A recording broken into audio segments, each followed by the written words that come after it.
የዮሐንስ ወንጌል ምዕራፍ 1 ክፍል 2።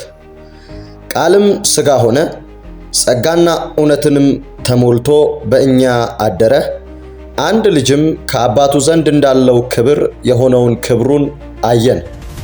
ዮሐንስ ስለ እርሱ መሰከረ፣ እንዲህም ብሎ ጮኸ፣ ከእኔ በኋላ የሚመጣው እርሱ ከእኔ በፊት ነበረና ከእኔ ይልቅ የከበረ ሆኗል። ስለ እርሱ ያልኩት ይህ ነበረ። እኛ ሁላችን ከሙላቱ ተቀብለን በጸጋ ላይ ጸጋ ተሰጥቶናልና። ሕግ በሙሴ ተሰጥቶ ነበርና ጸጋና እውነት ግን በኢየሱስ ክርስቶስ ሆነ። መቼም ቢሆን እግዚአብሔርን ያየው አንድስ እንኳ የለም።